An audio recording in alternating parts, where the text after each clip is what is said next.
Proklamasi.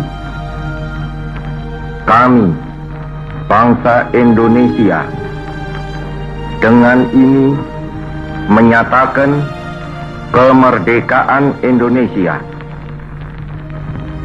Hal-hal yang mengenai pemindahan kekuasaan dan lain-lain diselenggarakan dengan cara saksama dan dalam tempo yang sesingkat-singkatnya. Jakarta, 17 Agustus 1945, atas nama bangsa Indonesia, Soekarno Hatta.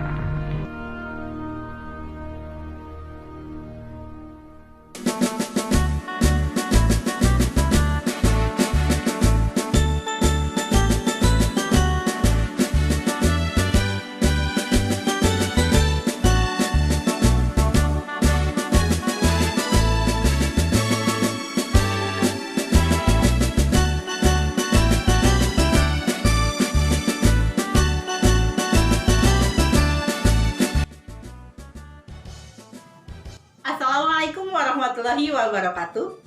Halo anak-anak semua, apa kabar kalian? Semoga kalian senantiasa berada dalam kondisi yang sehat dan tidak kurang suatu apapun.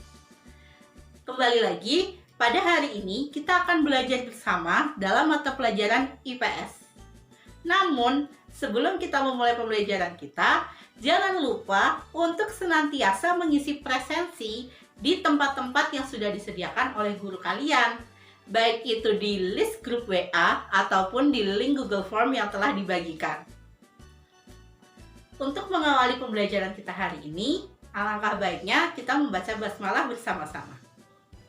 Bismillahirrohmanirrohim. Nah, anak-anak, pada hari ini kita akan belajar bersama mengenai peristiwa seputar proklamasi. Tentunya kalian sudah sering mendengarkan rekaman yang sudah saya putarkan tadi. Rekaman suara siapa itu? Betul sekali. Suara dari Insinyur Soekarno pada saat pembacaan teks proklamasi kemerdekaan pada tanggal 17 Agustus 1945. Nah, peristiwa apa saja sih yang terjadi sebelum pelaksanaan proklamasi kemerdekaan? Ada yang tahu? Kalau tidak tahu, mari kita bahas bersama-sama. Jadi pada hari ini kita akan belajar mengenai peristiwa seputar proklamasi. Untuk materi yang akan kita pelajari ada 5. Yang pertama, pembentukan BPUPKI, reaksi pemuda terhadap proses pembentukan BPUPKI, pembentukan PPKI, peristiwa Rengas Dengklok, dan peristiwa proklamasi kemerdekaan Indonesia.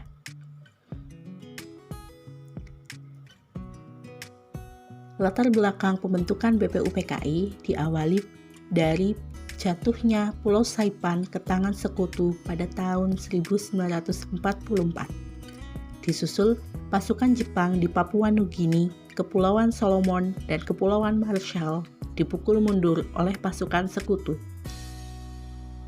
Hal tersebut semakin diperparah dengan Jepang yang mengalami serangan udara di kota Ambon, Makassar, Manado, dan Surabaya.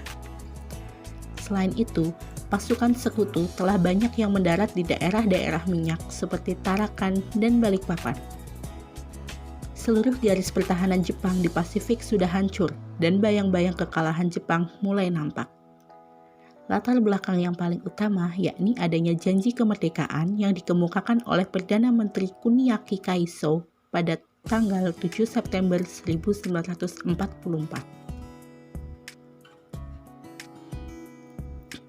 BPUPKI atau yang dikenal juga sebagai Dokuritsu Zunbi Kosakai dibentuk pada tanggal 1 Maret 1945 oleh Letnan Jenderal Kumakichi Harada dengan anggota berjumlah 60 orang. Tujuan dibentuknya BPUPKI sendiri untuk menyelidiki hal-hal penting menyangkut pembentukan negara Indonesia merdeka. Adapun struktur organisasi dari BPUPKI yakni Dr. KRT Rajiman Widyodiningrat sebagai Ketua Umum, Ichi Bangase sebagai Ketua Muda, dan Raden Panji Suroso sebagai Kepala Sekretariat. Proses peresmian BPUPKI dilaksanakan pada tanggal 28 Mei 1945 di Gedung Chuo Sangiin. Proses peresmian ini diawali dengan pengibaran bendera Hinomaru oleh Mr. Agi Pringgodikdo dan bendera merah putih oleh Toyohiko Masuda. Sidang pertama BPUPKI dilaksanakan pada tanggal 29 Mei 1945 sampai dengan 1 Juni 1945, di mana agenda utama dari sidang pertama BPUPKI ini adalah merumuskan rancangan dasar negara Indonesia Merdeka. Selanjutnya, pada tanggal 22 Juni 1945 berhasil disusun sebuah piagam yang dikenal sebagai Piagam Jakarta atau Jakarta Charter yang merupakan cikal bakal dari terbentuknya pembukaan Undang-Undang Dasar 1945. Piagam Jakarta ini merupakan hasil rumusan dari Panitia 9 yang diketuai oleh Insinyur Soekarno. Pembentukan BPUPKI sendiri memunculkan berbagai macam reaksi dari masyarakat. Di antaranya, terjadinya Kongres Pemuda seluruh Jawa yang bertujuan menghimbau pemuda-pemuda di Jawa untuk mempersiapkan diri guna melaksanakan proklamasi. Lalu, ada pula Gerakan Angkatan Baru Indonesia yang merupakan sebuah gerakan pemuda dengan tujuan yang jauh lebih radikal dibandingkan dengan organisasi sebelumnya. Dan yang terakhir, ada Gerakan Rakyat Baru, di mana gerakan ini dibentuk atas keinginan untuk berdirinya sebuah gerakan guna mengobarkan semangat perang dan nasionalisme di antara rakyat Indonesia. Pada tanggal 7 Agustus 1945, BPUPKI resmi dibubarkan oleh pemerintah Jepang. Sebagai gantinya, dibentuklah PPKI atau yang dikenal sebagai Dokuritsu Zunbi Inkai, dengan Ketua Insinyur Soekarno dan wakilnya Dr. Andes Muhammad Hatta. PPKI memiliki anggota sebanyak 21 orang. Pada tanggal 9 Agustus 1945, Jenderal Besar Terauchi memanggil Insinyur Soekarno dan Dr. Andes Muhammad Hatta serta Dr. Rajiman Widyodiningrat untuk pergi ke Dalat, Vietnam. Dalam pertemuan ini, Jenderal Besar Terauchi menyampaikan kembali janji kemerdekaan Indonesia yang akan diberikan pada tanggal 24 Agustus 1945. Namun nyatanya, pada tanggal 14 Agustus 1945, pasca pengeboman di Hiroshima dan Nagasaki, Jepang menyerah tanpa syarat kepada Sekutu.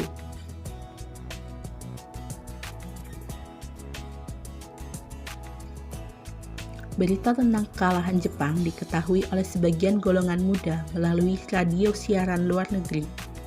Dan pada malam harinya, Sultan Syahrir menyampaikan berita tersebut kepada Muhammad Hatta, sekaligus menanyakan mengenai kemerdekaan Indonesia. Setelah yakin bahwa Jepang menyerah kepada Sekutu, Muhammad Hatta mengambil keputusan untuk segera mengundang anggota PPKI. Namun di sisi lain, telah terjadi rapat di antara golongan muda yang dilaksanakan pada tanggal 15 Agustus 1945 pukul 8:30 malam di Lembaga Bakteriologi Jalan Pegangsaan Timur, Jakarta. Rapat ini dipimpin oleh Hairul Saleh dan menghasilkan keputusan agar mendesak Insinyur Soekarno dan Muhammad Hatta untuk segera memproklamasikan kemerdekaan Indonesia.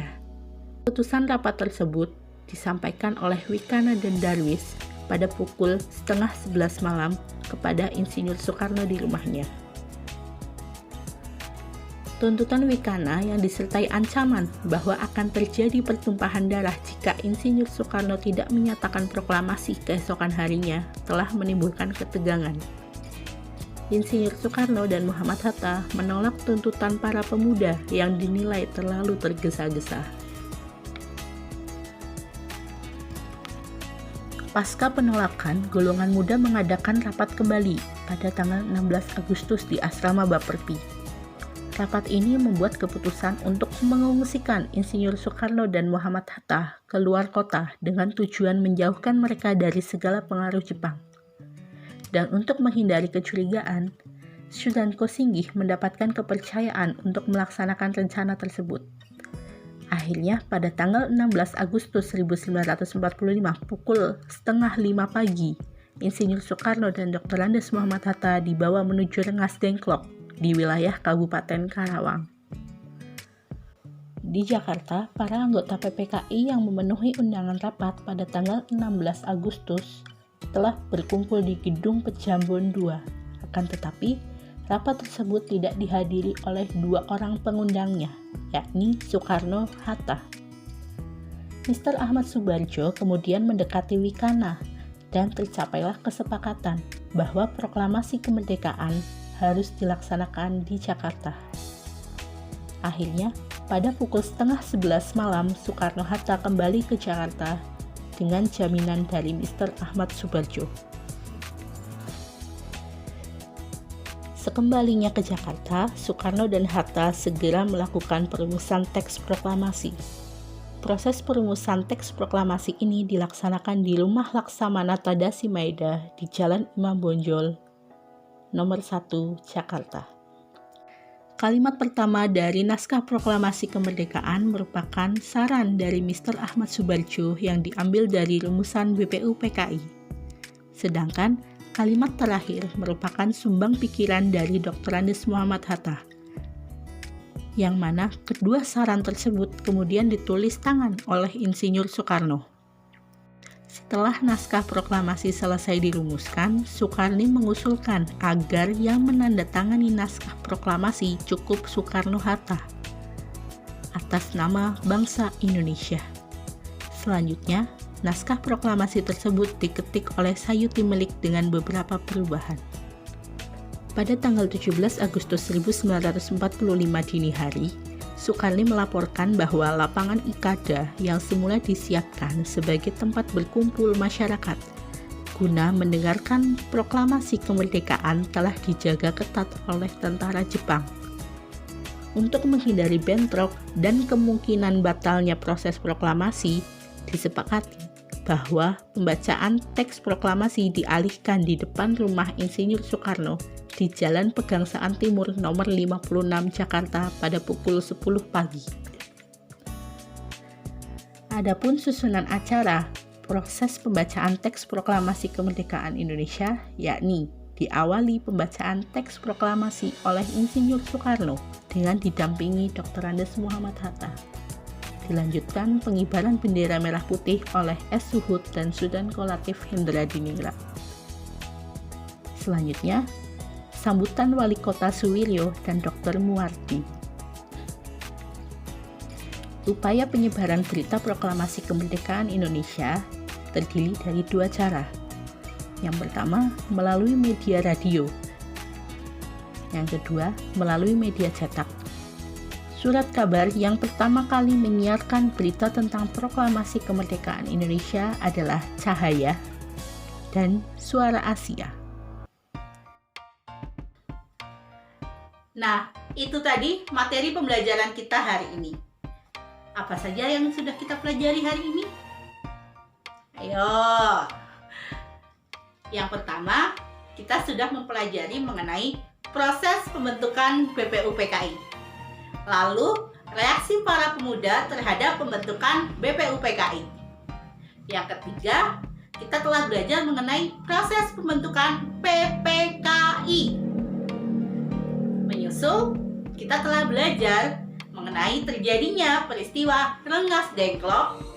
Dan yang terakhir, peristiwa proklamasi kemerdekaan Indonesia pada tanggal 17 Agustus 1945. Diingat-ingat ya, jangan sampai lupa. Dan karena kita sudah berada di penghujung pembelajaran, alangkah baiknya kita menutup pembelajaran kita hari ini dengan bacaan hamdalah bersama-sama. Alhamdulillahirabbil alamin. Sekian dari saya. Tetap jaga kesehatan dan patuhi protokol kesehatan COVID-19. jaga jarak aman, memakai masker, dan mencuci tangan. Semoga kita senantiasa berada dalam kondisi yang sehat dan aman. Tetap semangat belajar dan jangan lupa bahagia. Sekian dari saya. Wassalamualaikum warahmatullahi wabarakatuh.